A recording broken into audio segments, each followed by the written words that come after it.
This is Dave Arnold, your host of Cooking Issues, coming to you live from the heart of Manhattan at Rockefeller Center, joined as usual with Nastasia the Hammer Lopez. How you doing, Stas? Good. Yeah? Mm-hmm. Yeah? Got John behind me from, used to be Booker and Dax, now just the executive chef at Temperance Wine Bar. How you doing, John? Doing great, thanks. Yeah? We got Joe Hazen rocking the panels. Hi, welcome. Yeah. Do we have Jack? I didn't hear Jack before the show. Is Jack? No, flying. Flying. No. Okay. Where's he flying from, to? To DC. Yep. Oh, sorry, Joe. Beat you to it. Yeah. LA to DC. All right. You know what we call that flight? Wah, wah. No offense, DC. No offense. I kind of love you, maybe. I don't know. I love you, DC. But we do have from Vancouver Island, Quinn. How you doing? Hey, I'm good. Yeah, great.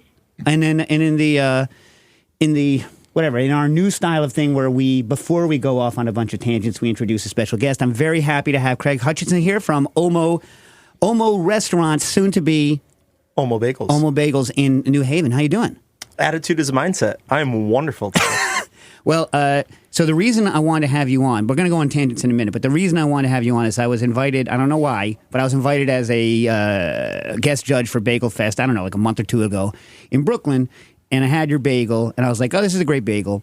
And then I was like, and unlike 80-85% of the people there, like you were super stoked to talk about like technique and ingredients. And so we went, you're using a lot of ingredients I think are super interesting. You're doing a lot of interesting stuff. So that's why I have you on. But before that, let's go through random tangents. So if you're listening live on Patreon, call in your questions too, especially bagel related. 917-410-1507. That's 917-410-1507. And if you can't listen live because you aren't on the Patreon, John, what should they do?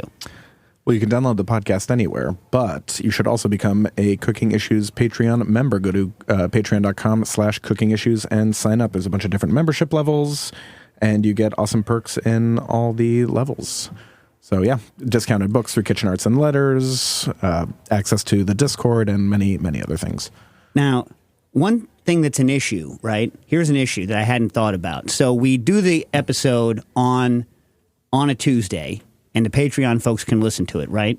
Early, and then, yes. What? Early, before everyone else. Yeah, live and early. And then on Friday, we let it, anyone can download for free. That's our mode, right? Yes, true. Right. Because, information should be free eventually. You know what I'm saying? Eventually. Free. It's my opinion. But anyway, you can have your own opinion, but that's my opinion. Now, next Tuesday is the last time to ask a question before Thanksgiving, correct? That's true. But you can't listen to the answer until it's too late if you're not on the Patreon. It's a good hook. Oh. Yeah. Boom. Yeah. So on Friday, after you've already ruined your meal, you can figure out what you should have done on the Thursday, or you could join the Patreon and get the answer right away. And I'll make a promise. Next week is a No Tangent Tuesday, theoretically. I promise that, I will go on no tangents until all the Thanksgiving questions are answered. Wow. Yeah. Although, Stas, I feel like all the Thanksgiving questions have been asked over the past 11 years and that people don't have any more Thanksgiving questions. That's not true. All right. You know who we should have as a guest on next year? Is somebody from the Butterball line. The Butterball telephone line. Yeah. Well, have you ever called that place, Craig? I never have. We should all just call it and just make up problems. Yeah. I left the bag inside the bird. Can I make my mousse out of it now? Yeah. Why do you use plastic bags inside of something I'm going to bake?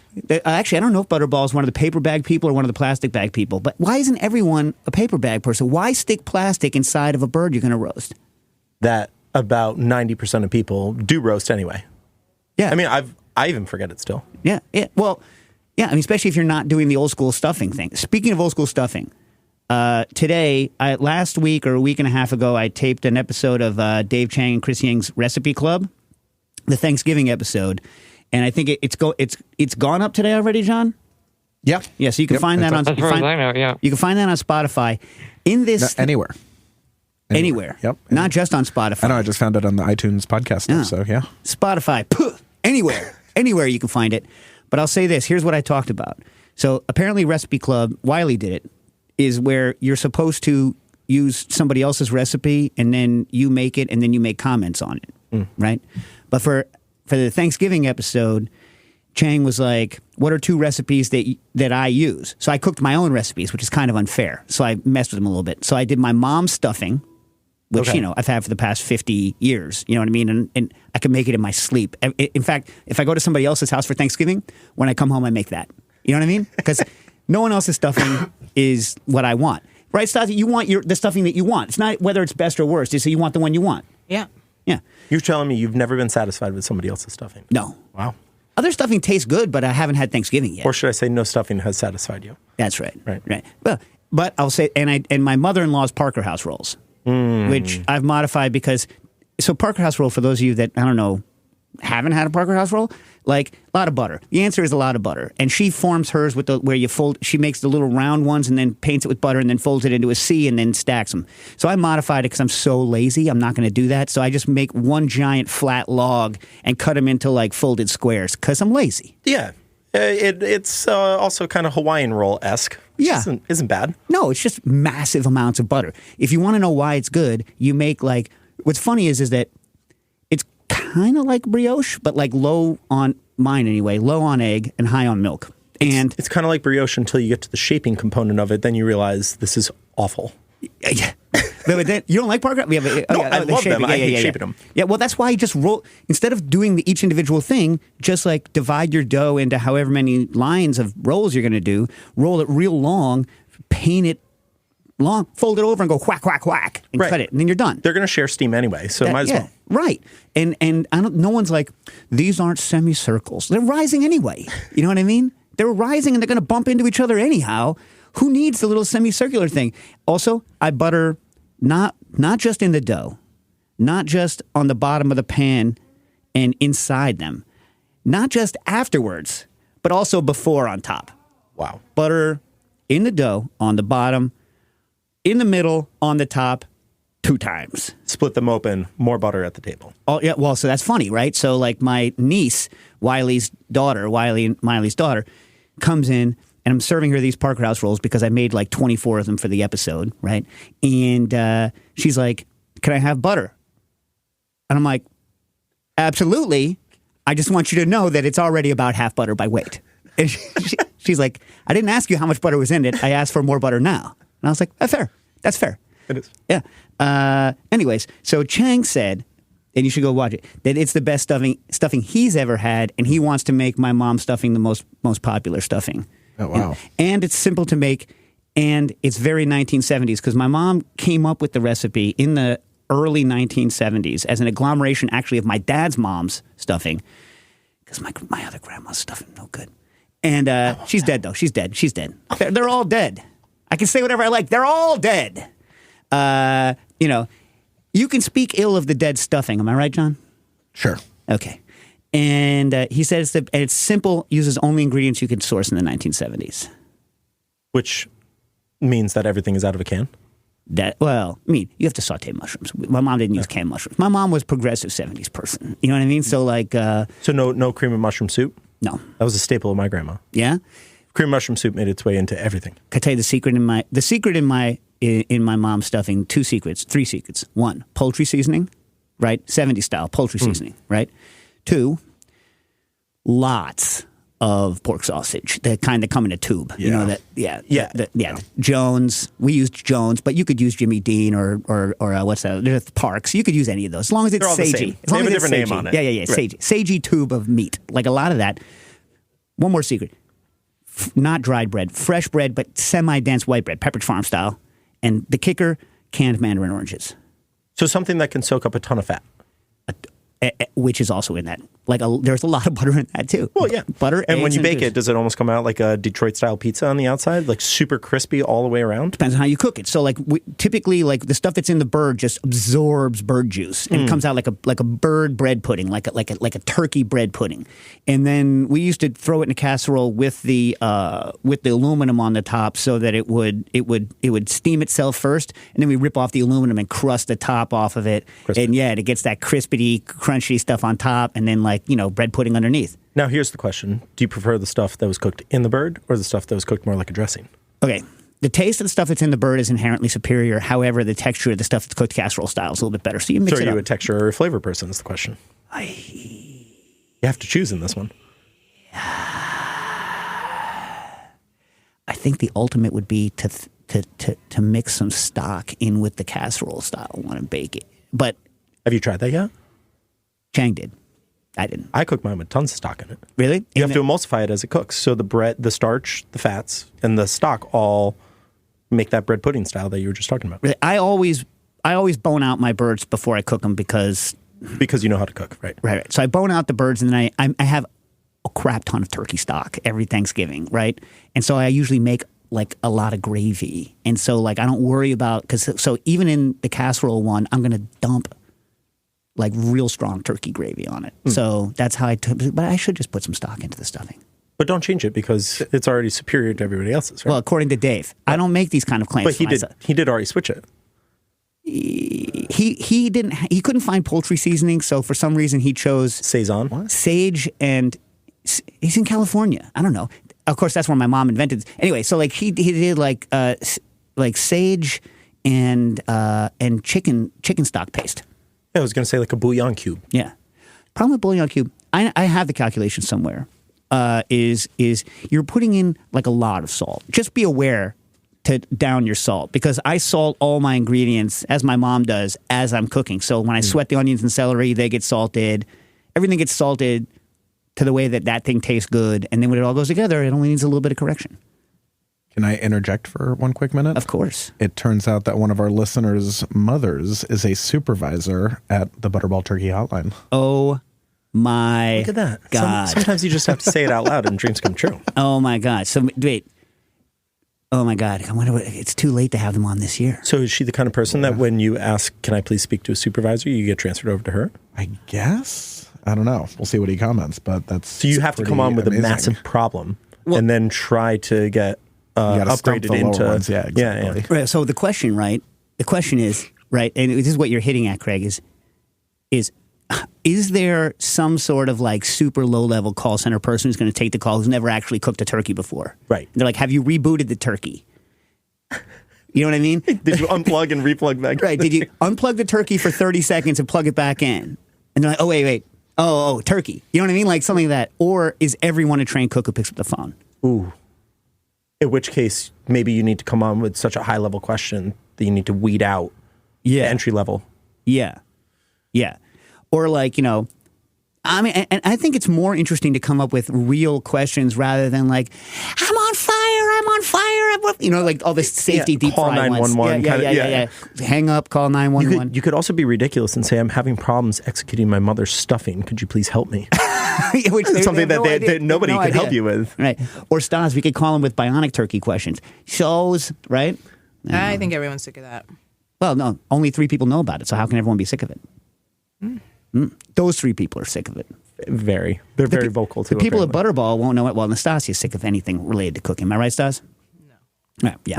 So, speaking of, before we get into bagel questions, anyone cook anything or have any interesting culinary things happen to them in the past week? No. I got some good stuff from Edwards Aged Meats. What'd you get? I got beef crack. I got aged pork belly, which I haven't had before. Never had bacon? Well, I mean, like dry aged, yeah, dry, and some ribeye, some awesome. some aged pork. He makes great products. Aged pork is very cheesy. Yeah, That's what I always find. I'll let you know when I. I used to ferment a lot of sausage, and it gets very, very cheesy. You know who likes to ferment their ribs is Andy Ricker. He used to do like fermented Thai ribs. It's quite popular in Asian cuisine to ferment your pork before you get into the next infusion step of sausage making or whatever it is. Yeah, back in the day, he was having real issues figuring out how he was going to do that and not run afoul of DOH problems. You know what I mean? Hide in the office. Yeah. Real quick for everyone wondering, it's edwardsagedmeats.com, and I think his social media handle is the same. His stuff is great. Yeah, you guys got to keep separate Edwards Aged Meats from Sam Edwards Country Ham. They are 2 different people on 2 different sides of the United States, right? One, aged ham for several hundred years. They've been making it, right? In the what's that called? The Surrey, Virginia. What's that called? Tidewater area, Virginia, right? And the other one, where's Edwards Age? They're in California, right? Yes, Santa Clara, I believe. I've never been. Yeah, neither have I. Yeah, Never been. Yeah, Stas, you've been there, right? No. Really? Huh. Okay.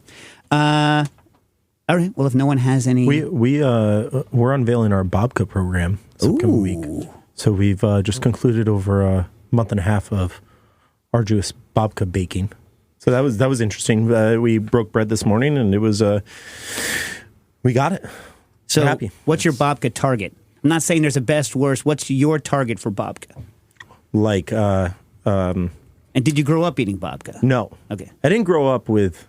I grew up with a heavy Jewish community, but like our definition of bagels was very Dunkin' Donutsy. Oh, geez, Louise. And that's okay because it's got to start somewhere, Okay. right? And past that, no, not a lot of rugula, hamantashen, or all the really good stuff that we now become obsessed with. But for babka, it's got to have the pull-apart quality of a monkey bread. Okay. Has to have the flakiness of a croissant in some way without laminating, because we don't laminate, and not too much chocolate. High quality level of chocolate so that you're relying more on your technique, so that when you take a bite of the cinnamon babka, that's where you really are impressing people. And so where are Because you, everybody starts with a chocolate babka. right? Where are you on the dryness scale? Not. That was our biggest problem. Okay, yeah. So But- you don't, I think some people actually again- like a slightly dry babka. Well, I'm not saying that they're right or wrong. that's chocolate bread. that's a lot of the conversation that we were having is how bready versus how babka-y are we right now, which babka-y, we hope that will be approved as a word someday because we use it quite often. Instead of babka-like or babka similar. or- Babka-y. But yeah, sounds like babkis though. Why not? All right. But you know my style. I like throwing away a lot of the rules and just going for what it is that we believe is a good quality product. Well, that's certainly true. So let's get into this style and why I had you. First of all, you brought bagels. We have bagels in front of us. All right, so you should pull out one of these bagels because John, you've never had these before, right? No, I have And Stas, you've never had it. Joe, you've never had Don't it. eat out of the ones that are in the You don't- bag you can't. in front of you. All right. Eat out of this one because the crust is still, the integrity of the outside is still there. So here, pass them around. You know, I washed my hands at least. So you remember look at that guy. remember these though, right? Yeah. They're not as quite high on the height level as a lot of the other bagels that you had. The darkness of them is way different. And also, like, our entire process is completely different. You see all the bubbles. So you look at one of these bagels, and I'll visualize this for you if you can't see it. Is that they have, it's like, you know how like modern cars, they're glossy and matte at the same time. Like, you know how like you see those Beamers with that like kind of semi shiny coat. It's like it's one of those, and there's like also look at the blistering on that sucker, right? So that's non-traditional for. Most New York bagels to see kind of a blister level like that. So first of all, the minute you look at it, you're like, oh, that's a different, right? Yeah. And then you rip it, and the crust, right, has that awesome kind of chewiness. It's got a good thickness. It's got leather and crisp. But the inside. Oh, by the way, I brought God's cream cheese, Russ and Daughters. You've had Russ and Daughters cream cheese. Of course. Yeah. We ate a lot of Russ and Daughters when we were looking into being a bagel shop. Yeah, Russ and are you Pass on? your knife. Are you on Philly for cream, or do you have some like sort of fancy? We fabricate up a Philly, but we are always in the market for adaptation and evolution. So we worked on our bagel for the past 3 years, and eventually a target will go onto our cream cheeses back, and we will completely rip open whatever program we're doing right now and reinvent it. Yeah, because at Russ and Daughters, all of their flavored cream cheeses are Philly, and the plain one is they won't tell you. They won't tell you. But we will. Even the plain one we fabricate up. So it's it's similar to what they do. Like you can't ever have a consumer think that they're getting something that they can get at a grocery store. You always have to be elevating it in some way, shape, or form. Yeah, I've already eaten 2 Olmo bagels this morning, so these are for all you guys. So what's awesome about it is that the texture on the inside, like it's still substantial, but it's not at all sweet. Okay, so you know how like like modern bagels, they're jacked with so much malt and maybe sugar, right? That they can almost stick to your teeth gummy. So gummy. And there's none of that in this bagel. Like none of it. Such a light amount of malt that goes into it. We use the outside to get a little bit of malt flavor on it as well. But again, you're so diluted because we use thyme as more of our control than we do by additive ingredients. Right. So if you look at the inside of the bagel also, it's clearly not made with white flour. Right. And so that's what kind of struck me. And then when I started talking to you more, because again, I think you put so much work into the bagel itself that you have no problem telling everybody. It's not like there's some sort of magic switch you can flip and all of a sudden make this bagel. You have to put the work in. I guess your theory, I don't know, you tell me, is that no one's going to do that. So I'll just tell you everything I do. I told you everything I do. Now that you have me on a little bit bigger of a platform, I may keep a couple of things to myself. But I will open up as much as I possibly can about this process because it's quite cool. Right. So the first thing is that you're using a kind of flour that I want everybody in the country to use. And I don't know what you call it. I call it high extraction flour. I don't know what you call it. Yeah, high extraction or bolted is what usually like a small mill will call it, but very similar process. Yeah, so you want to talk about this flour? Yeah, so we use Ground Up as our mill that's based out of Holyoke, Massachusetts. They source from 3 different farms, 2 out of New York and 1 out of Maine. The one from Maine is like, it might as well be Canada. It's like right on the New Brunswick border. But it's a hard red winter wheat. We're scheduling a visit up to the actual mill to determine if it is a warthog or not. But from my past baking experiences, I believe we are using a warthog grain. But coming from the 3 different farms, it could just be a little bit of a blend. There is some spring red winter wheat in there, or some red spring wheat in there as well. The difference between those two is just kind of like the timing of how long it takes for the grain to be harvested and how much you could call it flavor is developed. Right. Well, a little bit different. But high extraction is your answer. Everyone who knows milling wheat, right, knows, not modern milling, not roller milling, right, that winter wheat tastes better than spring wheat. Yeah, I hope that we're always using red, winter wheat, but as a majority. Yes. A spring wheat, a spring wheat's going to add like more structure, but like warthog's a delicious wheat. I've milled, I don't know, I've only milled like 50, 60 pounds of it, but I like warthog a lot. You know what I mean? And the high extraction flour, what people don't, winter wheat, right, was the standard wheat. Both soft and hard winter wheat was the standard wheat in the United States up until the 1870s. And the reason is that we didn't have the technology to get all of the bran off, right? First of all, the spring wheat is a lot harder. It has higher gluten. They could not make decent, what we're calling, bolted flour just means sifted, right? And they couldn't get as good a tasting flour out of spring wheat before they invented these blowers that would blow the bran off, and they could do it in 2 parts, and they could separate the bran more effectively. So it actually happened before the advent of the roller mill. So that's what's called patent. The original patent flour was the patent on these machines that allowed them to effectively separate the bran and then allow them to mill good flour from spring wheat. But when it's whole wheat, spring wheat typically doesn't taste as good as winter. So you want majority winter wheat in your blends if you're going to go anywhere close to whole wheat. And if any of you have ever had whole wheat flour and used it and said, this sucks, it's because you're using roller milled whole wheat flour. You're not, and it's whole wheat. This is bolted. So it's like, what's your extraction on this? 82. So 82% of the wheat kernel makes it into this bagel. 82%, right? And what doesn't make it in, sure, is mostly bran, right? But there's a lot of germ in this, right? A lot of the flavor and none of the harshness and bitterness, like not one, not a speck. Anyone who's cooked with this or baked with this high extraction flour, I can tell you, it is a freaking joy, right or wrong. It's a joy, flavor-wise. Depends on where you're at in the process. It's also a throw away your recipe book kind of experience. But yes, once you learn to harness it, it is, you really can't look back. Right, because the taste is so good. And so like the thing is that like, the bagel, I guess it's not as much of a thing, but like in breads, like in hearth breads, you're not going to get as much of it. You're not going to get that like no knead interior without a lot of like finagling. You're not going to get those giant airy holes. You're not going to get but like side by side, the taste of it is so addictive. The taste of it tastes like you're eating real bread, like what it should be. And there's also such a big problem with commercially milled whole wheat because of how fast they're milling at. They're actually heating up the bran on the outside, which that is then basically turning bad inside of these bags of flour that are being sold on the shelves. So you're just not getting the true flavor, the clean flavor of the flour. Also, I'm trying to figure out a way to like commercial whole wheat. I really have for the book I'm writing, and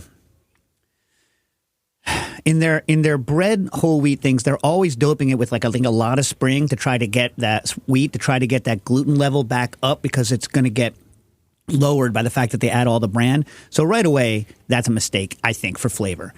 And then they're also, I think, remilling the bran. So if you've ever made flour and not sifted it, the bran particles are a lot bigger than they are in whole wheat flour for that. So like, is that so that they're making it so that the home cook doesn't have to adjust their hydration levels? I think so. So like the bran is actually absorbing some of the water or something? Well, I think what it is they don't want the flour to feel that different, or I think they think that like they're going to deflate it more if they have like bigger bran pieces. But I think that the remilling the bran so fine, I think that's why it's so bitter. And plus it's old, right? It's old. So old. But even if it wasn't old, I think it's just the tiny, tiny bran. I think There's is a mistake. nothing better than seeing the mill date on a bag of flour. That I was introduced to that when I first started baking, and I was like, oh, seeing that number is quite important. Right now, so people out there who are professional bakers but who haven't gotten into this kind of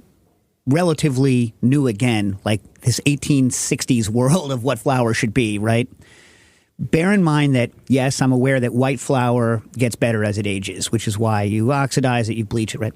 And not true with the high extraction flours. I'm sure there is some baking potential that gets better over time, but they don't.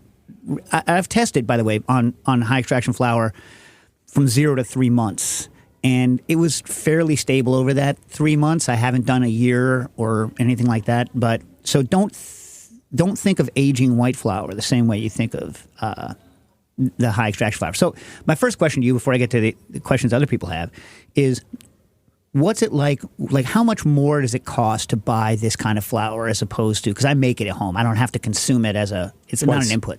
Twice. And how much of the bagels cost? Well, not really twice. It's more like 3 times, but yeah, right. It's a slightly different hydration level, so you are cutting it with a little bit more water, which is helpful. I've never had a bagel business. How much of a bagel is labor and how much is cost of goods? We switched over to a bagel machine in late 2020 as a Christmas gift to ourselves for making it through the pandemic and not having to fold the restaurant. So we've managed to keep labor low because of that. So we invest mostly in our product and our infrastructure. Right, but in other words, like in theory, spending 3 times as much on my flour equals what to a consumer? If you were going to actually just pass it up the chain to them, like, figure this: in a restaurant, every single time you pay 30 cents for the restaurant owner, you're always paying $1 as the consumer. Right. Just plain and simple. So if I'm saying that your King Arthur flour that you're buying in the grocery store is, I don't know, I haven't bought one in a while. It's just steal from the restaurant. But like, let's say a bag is $10 and I'm telling you that it's double to triple. Right. Just imagine going to the grocery store and paying $30 for your flour. It's pretty crazy. Right. But the good news is, right, I mean, I know it's your primary input probably for the bagel. I'm sure fish and cream cheese is fantastically more expensive, but like it's your primary input for the bagel. But even though it is 3 times as much, it's kind of like razors. Even though a Gillette Mach 3 or whatever they are, Mach 3005, whatever they are now, even though they're like 20 times what a normal razor costs, they're still affordable to people. Right. So we're at $2 a bagel right now in the shop, and at that bagel fest that we met at, there were shops that were selling their bagels for $2.25. I'm much more proud of our product than I was of tasting some of the other things that was there, because you can tell, as you and I talked about, instantly when somebody's using a bleach bromated flour. There was even a comment from one of the booths right next to me after they were asking about our grains. They're saying, oh, well, I can't even, because I'm in New York, I can't afford to do that. So me being in a small market, sure, they need to charge for it, but me being in a small market and having my business not cost as much to be in a small market is very helpful for me. Yeah. So yeah, but on the other hand, you're in New Haven. Again, I lived in New Haven for years, and you don't have the necessarily built-in market of bagel freaks that you would have here. So there's two sides to that coin. No, we opened up with a very New York-y menu, and it just didn't fly at first, and so we really needed to keep our ears open in order to stay above water through the pandemic, to say like, oh, this is what you want? Okay, let's give that a shot. And so we kept evolving the menu, and we continue to do that as we're mainly student-based, being right off of Yale's campus, which helps us a lot. Yeah. And so each class brings a different desire for menu choices. And so we're always looking at our model saying, like, how do we improve according to the taste buds of today? So you told me, it was funny, at the Bagel Fest, you told me that, they didn't sell to anyone along the 95 corridor, that basically all the flour went directly from where it was milled, like down the corridor to New York, and like nothing in between. And you were like, you just have to like look off the highway and I'm right there. You know what I mean? Yeah. Like, yeah. Yeah, because we were working with, shout out to Myers Produce, who is the one who coordinates all the deliveries with Ground Up. And so I was talking with Andy Myers when I first opened up, and I just said, hey, is there a way that I could get that Brooklyn product that you were giving me that's all from New England? Can I get that in New England? And she's like, I don't know. We're very much based on. I was like, no. And I literally sent her over a map image of like, this is how far off the highway we are. There's a Please literal just exit for the bakery almost. Like, you know what I mean? Trumbull Street, right and there. They're great. They deliver. We have to pre-order about a month in advance for our milling, and that was a hard adjustment in the beginning because normally you can just get all your flour tomorrow. Right. And also, it probably makes it almost like a liquor inventory, is that you actually have money in inventory in a way you wouldn't necessarily have. Yeah, fortunately, we haven't gone into the world of futures yet, where I'm buying crops worth of stuff. But who knows? Maybe someday.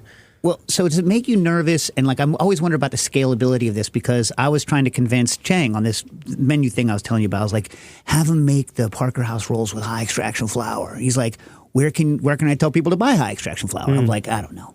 You know what I mean? You can get it. I think Ground Up. You would be better at pulling up their website, but I believe you can just order direct from them. So they sell to humans? Yeah, they call it their bread flour. And it's 82% high extraction. It's 13.6% protein, which is about 1.4% lower than what's on the shelves. So you are going to need to adapt for that. Well, and you and I also know that the protein numbers on anything with whole wheat's a lie, because the brand has such a higher protein level in it, but it's not gluten, which is why they should rate you want the other part. But at the same, so like 13.6 is a high number for a high extraction on the protein, but you don't get 100% yield off of that with your more like 11 and change, right? In the 10 range even, because we've tried side by side with testing out rye bagels and whatnot. I mean, rye is like, rye comes in at 10% protein, and it's as if you're just using absolutely nothing. There's no spring in rye bread. I cannot wrap my head around rye baking. I haven't tried too much. I have a bunch of rye. Leave it underneath your baking table and revisit it when it looks like a puddle of not bread, and then bake that. And that's rye bread. Yeah, I know. Like, I have a bunch of rye. Anyway, whatever. I love the taste of rye, but like, I don't know. I haven't invested the time to wrap my head. We only do rye when we're doing rye. Rye makes its way into our pasta program, and that's about it. Yeah. Okay. So that's the flour. But so do you get nervous? How would you expand? Like, is there a way for more people in the country to get this kind of flour or not? Like, is this something that can grow or not? What a hard assessment on U.S. agriculture we're about to make right now. The system's completely broken. I'll just start there. Yes, you can, but you're going to need to really seek out to find more distribution outlets like Myers Produce, like we do. Like, they're not the biggest, easiest thing to find. Right. So, like,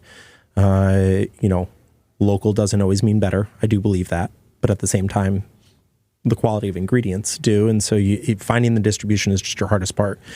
Then you're talking about the cost. then you're talking about the labor and the thought process and intellect that goes into making something like this. It's an uphill battle, but I think it starts with serving your bagels like this and spreading the word about it. Yeah, because also distribution's a pain. If you were willing to pay 10 times as much, right, you can get Anson Mills. They make good quality products, but then you have to buy it from them. They ship once a week, and then there's this whole kind of Megillah. You got your minimums and whatnot. Right. And it's hard to just walk into a place and buy this stuff. at what point, if we all jump on board with all this, are we now starting to push the system of what these farms stand for? And at what point do they start putting nitrogen into their ground in order to be able to keep up with the volume? Or not mill it the same way. Or not mill it and speed it up. So it's a hard topic. But yeah, well, look, I mean, there's a place for roller milled white flour. It makes great products if that's what you're looking for. It's just I happen to have fallen in love with this particular type of flour. Me too. Yeah. I really wish for the bottom line I didn't, but Well, it is what it is. so that's the first thing you do that's not standard. And by the way, I haven't tasted every bagel on earth, but I've never tasted someone who uses flour in a bagel business, who their job is to make bagels for people, not just as a one-off or something like this, who's not also their own miller, which is interesting, right? Because there are people whose model is, I'm going to do my own milling. We had Adam Leonti on, and he's like, I'm doing my own milling. Not a bagel guy, but I mean, I'm sure he's made bagels, but that's not his thing. But it's like to have someone saying, I'm going to make the commitment to buy this kind of milled flour to make a bagel. That was the first thing. I was like, okay, I need to have you on the show. Second, right? How long is this bagel fermenting? 48 hours. 48 hours. Right. And you told me that was bizarre, and actually the one that I fed you was 72. Yeah. We threw away our recipe books to be able to create that. I'd actually love to hear from you I kind of don't understand how people haven't been able to achieve that. You told me that some people have tried doing it and they don't get a product out of it or something. Well, you're not just so like take pizza, right, where people are doing like long ferments, right? They're doing the ferment, they're doing what they call in the proof, right? But it's not shaped. I mean, it's shaped, but they're shaping it right before they make it, right? Right. You're actually shaping. Like you're doing an overnight. Wait, tell me again. You don't do an overnight bulk. You do an overnight bulk. No overnight bulk. Go straight from you because we don't allow for air to start. So you underhydrate the dough. Right. Well, that's the key. You have to underhydrate and not activate your yeast. Right. The key is right on a long ferment. So bagels are relatively low hydration. Yeah, like 50 to 55%. Sure. So on a low hydration, right? Like for any given hydration on a long proof, especially on this kind of a flour, it's gonna go more slack on you as you go, and you're not gonna have. So you have to make it even stiffer at the beginning, especially because the whole wheat component is so thirsty, right? One, it's thirsty, but two, like I think it's the first time that somebody ever called a walk-in or a refrigerator a humid environment, like I wanted to argue with them instantly. It did not make sense whatsoever. And then you actually start to practice like that, and you realize that like I don't even know because I'm not a scientist, I can't break it down, but like I got to imagine that when we bake this, we're somewhere in the 60s, close to 70% on our hydration, just because of how much it's soaked up in refrigeration. Right, because it's wrapped up on trays, already shaped, and just inside of that is that humid environment is just the flour is just soaking it all up. Well, and also the brand's going to be the brand, right? Mm-hmm. But then the damaged starch is some of it's going to get converted to sugar from the enzymes, and then that's going to release more water. And in a 24, 48-hour environment, more of that's going to take place than would take place in a couple-hour fermentation. And the challenge is that water equals activity in bread. So if you're creating all this activity, you're going to get an overproofed product. But as you can see, just from Simple Baker's standpoint, there's no giant hole at the very top of our crust. Therefore, it's not overproofed. Right. So that's a second non-standard thing. So then... Okay, I said this. How long do you boil your bagels? And what'd you tell me? We don't boil our bagels. Hear that, John? I heard it. No boil on the bagel. What did you think, John? Was that a boiled bagel when you put your mouth on it? Yeah, a little bit, I guess. Yeah, dude. Yeah. Look at the crust on it. Yeah. So how do you do it? This is a chef's mind because you started from fine dining as a chef. Now you didn't Right. come in as a baker. Yeah, so I got introduced into molecular gastronomy or whatever that's called while I was up in Boston. I worked underneath 3 Food and Wine's best new chefs, which were Mary Dumont, Gabriel Bremer, and Tim Maslow. And they all liked to push the boundaries of where the future of food were going. And so as a line cook and or chef for them, I was learning all these new techniques and introduced to all this new cooking equipment. And I came across one day this beautiful piece of cooking equipment that I had to have. It's called a Rationale oven. Oh, yeah. And they're basically computers attached to a perfect convection oven. And I bought one for the restaurant because I wanted to standardize our chicken, our steaks. Because almost started not as bagels. Yeah, we were a sit-down restaurant. We were trying to reinvent fine dining in Connecticut. No white tablecloths, ripped jeans, T-shirt, perfect wine service, high-end executed simple food. And so the Rationale oven was helping us achieve the perfection of the cooking. Right. And with the pandemic, I have a very tight space. So we shut down our dining room without even being told to. It just was the right thing to do. But we transitioned into a bagel shop, which bagels were kind of like a side project for me to pay for the baker, essentially, in the mornings. It was a side hustle that I had to get rid of everybody, and I turned into a bagel machine myself and sold bagels to make our money, and the line went out the door, never went away, and I was left with a Rationale oven. Well, and you told me, right, that it was a way to do something that was honorable, that you could think a lot about and like grow from a cooking perspective but still have it be takeaway. Yeah, everybody had $2 in their pocket, right? The pandemic started, everybody freaked out where all their money was going to go, right? So we thought to ourselves, let's take a step back. Let's lower the price of all of our products while everybody's about to be raising their prices. So we did the opposite. We scaled back everything. We came up with a very simple $2 product, right? And started from there.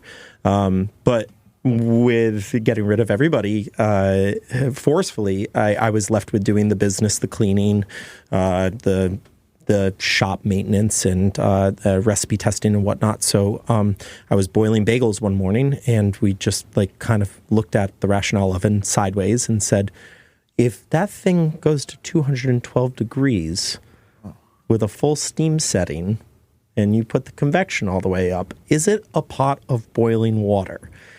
So we threw some bagels in, and now all of a sudden payroll was able to be done in while I was baking bagels or boiling bagels, right? And so we just we stuck with the steaming process. We didn't advertise it because we knew how much New Yorkers especially would be turned off by saying that we aren't a water bagel. And we've been making New Yorkers happy in the little city of New Haven since 2020 with our bagel shop. And so for those of you that are like, that's not, just go have the bagel. Just go have the bagel. That's so interesting. I always tell people, this is our interpretation. This is our way to make sure that the staff is met with a good paycheck, and for my family to be able to have a meal on the table. And whatever your opinion is about a bagel is your opinion, but this is our product, and we stick to it. And it is. Here's what I'm going to say about it before I ask some questions from listeners, is that it hits the notes you want out of a traditional bagel. So it's not a traditional bagel because of how it's made, because of the flour they use, but it hits all the notes that you want, plus, in my opinion. That's my opinion. Now, here's some questions. Now, and I'm nervous about these. No. There's 2 people that asked the same question, Matt from Mystic and Cam Ronco. Both want to know. And the secret is so obvious once you told me, because I asked you this exact question. What is the secret to preventing the onion component in an onion bagel, and Matt also wants to know, /garlic component from burning on an everything bagel or on an onion bagel? What's the secret? And as soon as you said it, I was like, you know what I mean? I mean, secret for you. I hope that I say it right, but I have to speak from my heart, and I hope that that's where I was saying it. We're very fortunate, direct me if I'm saying it right, we're very fortunate that we're in the city of New Haven. So people like burnt things in New Haven with the burnt bottom. So that's one. Yeah, so but I had your onion, they're not scorched. They're not scorched. Because Well, all right. Well, Tell me what you- so the answer you gave me, I'll we give you afterwards if you don't give the same one. We seed the day before. Right. Okay. So therefore, they are hydrated instead of a dried product going on top. He steams the god danged onions. Yeah, the onions get steamed with the whole process. All the seeds get steamed with the bagel, which actually acts as a glue. So when you there's a sesame bagel in that bag. Try and brush a sesame. Yeah, try John, and brush one sesame seed. Take a look off at of that. bagel. Take a look at that. So I was like, oh my god, that's so genius because you're not boiling it. You don't have to seed it when it's wet, Right. Yeah, that's no, pretty the crazy. onion itself is wet going into the onion. and it doesn't scorch. Because you know But- what? You know what sucks? It sucks is pre-hydrating the onions and then trying to stick them to the outside of a bagel. No, it doesn't work. You take a dried onion with malt and sea salt, and you take we wet our bagels down with malted water, and then we stick the onions to it, and then that sits for a whole day. So that's phase 2 of the Right. process, and so they get steamed and baked with. They've already sat. They're all predetermined for tomorrow. So there's an argument right there for steaming. I'll say this for users of the Innova Precision Oven. I have one, and I like it. It's not powerful enough to do that kind of steaming. And I'll say this, the reason I'll tell you that is because it's running off of a 120 socket. I've never tried the bagels that way. I always boil them. However, I have tried things like dumplings, and they take a longer. And that leads me to believe that it's not going to work the same. It's not even. You can't even compare the. I've tried a lot of different of these products. It's not even like saying like this is the Cadillac. It's like no, this is the car, and then everything else is a bicycle. Like Right. this is the highest powered fan, the highest powered injection of water. They're the only ones that store hot water in it. So when it steam injects, you don't lower the temperature of the oven. Like it's you can really only do it out of this. Yeah. I know of one other place that does it down in Durham, North Carolina, a buddy of mine, but that's it. Yeah, I haven't been to Durham in many years, decades, in fact. And they have great pulled pork down there. I love. Anyway, of course. I should go back someday. So for those of you that want to do steaming at home, like large quantities, go get like a 4.5-inch full size hotel pan, and then a 2.5-inch perf pan with they make cooling racks for hotel pans. Stick that into the perf and then get one of the lids on top. And, not for restaurants, but for home, you can do, that's the largest thing and you can stick it on 2 burners on your stove. And that's about as close you can get to real monster steaming at home, I think. So let's not overlook the benefit of the everything steams for the exact same amount of time. Right, so there's that control element. When you boil a bagel, I don't care if you're boiling 2 bagels, 6 bagels at a time. By the time you get to that last bagel, it has boiled for more time than your first bagel. So there's an inconsistency across the board with that right away. So like with steaming, if you take that steam tray out of your oven, like you just talked about, the moment that you unveil what's inside of it, the steam is gone. You're not at 212 anymore. The entire process is gone. So you're much more controlled on your process. Right, and so then I asked you this, and you said, because like I've never thought of doing this in a rationale, and I haven't had access to one since I left the culinary school. How fast can it ramp from steam to bake? What's the Fast. Yeah, power. That's the thing. Fast. Power. We have 2 of them. We're such a funky looking restaurant.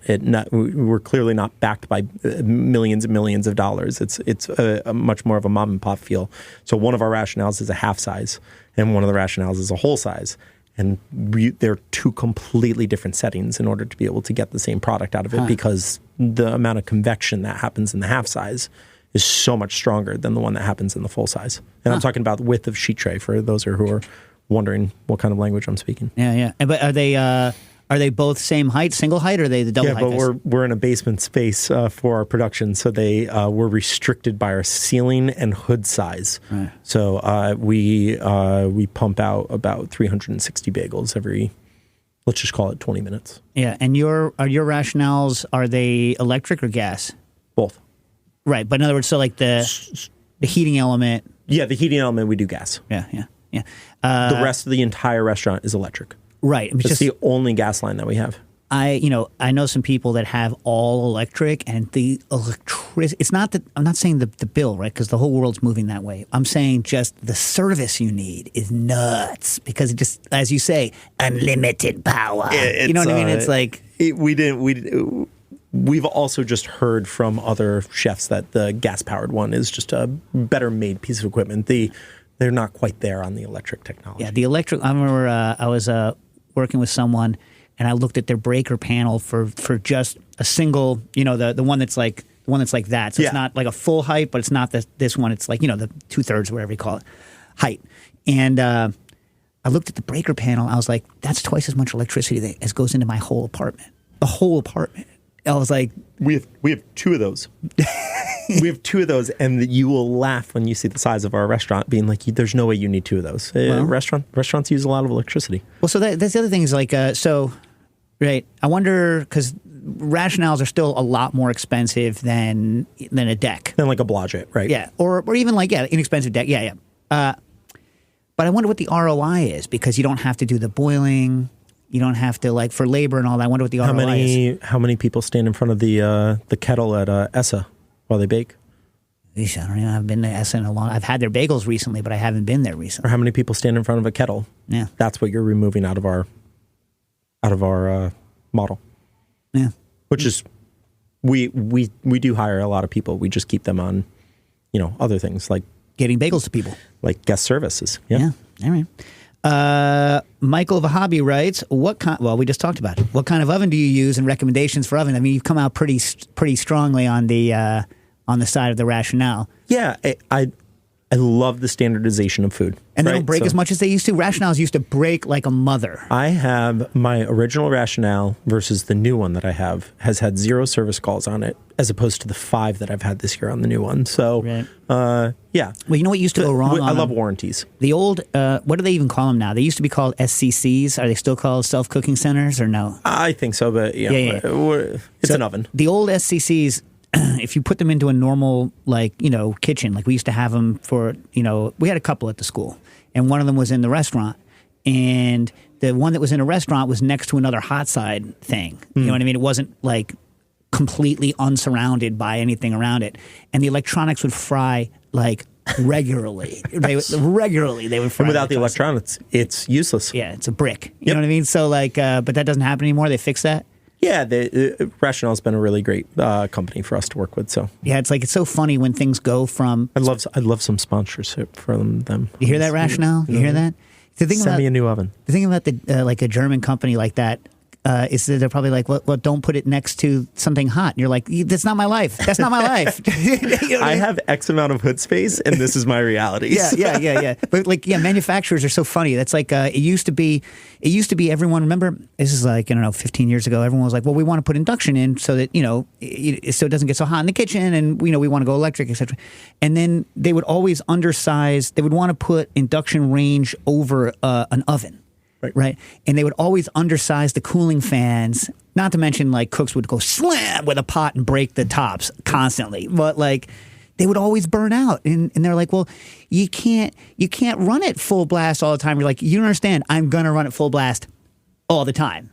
But I will say this. We went induction in our original build out of our, what is now the bagel line. We went full induction because so long as you write the first menu having no fat on it, you can do a different hood, which can save you up to $100,000 on your build out. I like that. Just saying. Just get a couple extra units, and it's worth the breakage. And now all of a sudden you're there. Yeah. All right, Craig, we got a caller. Caller, you're on the air. Hey, Dave. It's Paul from Seattle. I am giving a call on some bagel stuff. I've been working on bagels on and off for a couple of years, and in fact, I think I called in a couple of years ago back at your one of your last episodes with the old radio network about bagels in home ovens and having issues with burning everything seasoning. Yeah, so Craig says he steams his, and that's how he does it. He steams them instead of boiling it, so you're hydrating as you steam it. And there's another way that you can do it without actually steaming your bagels. You just need a spray bottle, Make sure that your bagels are going in real wet when you go into the bake. So after you boil seed, then absolutely gush them down with water and let them sit there for a minute. Is that what normal bakers do? I don't know. I'm not a normal baker, but I know that you can boil a bagel, let it sit there, and because your bagel is essentially cooked when it's coming out of the kettle. Right, we tested on how long, and you can actually develop a little bit harder of a crust off of letting it sit there for a solid 10 minutes. So you can use that 10 minutes while it's been seeded, spray it down with water, let all your dried ingredients get hydrated, and then give it a bake. So it's not going to, as long as the proof is correct, it's not going to shrink and get all crackly, dackly, nasty while you're waiting for it. Yeah, maybe look for a 90-second each side on the boil. Make sure that your bagel is all the way cooked through. You might be messing a little bit with how moist the inside of your bagel is. But letting it sit's not going to make a wrinkly outside. No. It smooths out in the oven from my experience. I don't know. You bake more bagels at home. Yeah. Paul? Yeah. Yeah. Okay. You bake more bagels at home than I do, so I have no idea. My sister lives in Seattle, by the way. It's one of my absolute favorite food cities to visit. Well, and while Paul's on the line, because he might have some recommendations, Warren Johnson from Seattle wants to know if there's any bagel recommendations in Seattle. No idea, but I do know that there's a... what's it called? Revel? Is that the name of the, did they make it through the pandemic? It was like 4 different parts of the menu. It had Asian, I don't know. It was my favorite spot. Paul, I have no idea. You don't know who's got the good bagel in Seattle? Yeah, you would know, Paul. Who's got the good bagel in Seattle, Paul? Ooh. Seattle's bagel game has been upped considerably since the pandemic, but mainly I haven't had time to do much more than follow some recommendations from Kenji Lopez Alt, who moved here like 2 years ago, and he's been eating up the bagel scene. I have gotten bagels from 3 places that I can remember off the top of my head. There's Rachel's Bagels and Burritos, which is surprisingly good for what you think of from the name, but it wasn't my favorite. I tried one from Schmaltzy's Delicatessen in I think the Ballard area. Do they actually have schmaltz? Do they actually have chicken fat that you can wipe on things or no? If I can't get a bagel with schmaltz on it, I feel falsely advertised. Yeah. They do both kosher and non-kosher Jewish style-ish deli stuff. It's actually a really great idea. I might take that away. Schmaltz? Season up some chicken fat, render it off, and then throw it on like whipped butter. Oh, it'd be delicious. It would be insane. What about a 50-50? Like butter schmaltz? But it's not kosher anymore. But we're not kosher to begin with, so I try and never allow myself to be put into any form of needing dietary restrictions. I wonder, butter cream cheese 50-50 is delicious. I wonder how much air could you get in? This is where we need some. Yeah, right. Especially if you with all the protein. What's the base going to be? Is the base going to be like a butter, or is the base going to be like cream cheese? Because you can whip the hell out of a cream cheese or a butter. Isn't there a fat stabilizer that can like stiffen it up a little bit? Yeah, to make it I tend not to use them that much, but yes, there are. I would use butter though. It'd make it a little bit nostalgic. All right. And while we're on Seattle, Brian McWhorter, our patent attorney, by the way, wants to know toasted or untoasted? This becomes a preferential thing. So I'm an untoasted person. I think that there's you can tell the integrity of it all. Yeah, because you work so hard on the bagel. Yeah, but that being said, some bagels need to be toasted. An old bagel. An old bagel needs to... I'd say this. You buy us in bulk, you wrap us up, throw us in the freezer, and then toast up the bagel. I slice and then freeze, by the way. I slice, freeze, wrap. Then toast. Yeah. So yeah, it depends on the freshness. All right, and Quinn, we got one more question from Patreon on bagels. Go. Yeah, Jason asks, I live with roommates and fridge space is extremely limited. Any suggestions on adapting the baking schedule to avoid having to proof shaped bagels in the fridge while still being able to bake in the morning? Turn up the AC. Why not use ice water as your water? Chill down the temperature of your dough. Make sure that you're in maybe the high 50s when you go to proof it. And what about like real low yeast, like really, really low yeast? Not even low yeast. Just make sure you don't activate it. Right. Maybe a low amount of activation on it. So if they're not going to put it in the fridge at all, I mean. Yeah, maybe, but I mean, what's the ambient temperature? 70 degrees, and what are you gonna rise? 50 to 70 degrees. That's going to take a while. So I don't know. Let's try controlling your water, followed by controlling your yeast. Yeah, and get a dorm fridge. And on the way out, Not a Cat says, "What's better, spread or schmear, Craig?" Schmear. Schmear is better. You gotta go schmear. All right, thanks for coming on. Cooking Issues. Thanks, guys.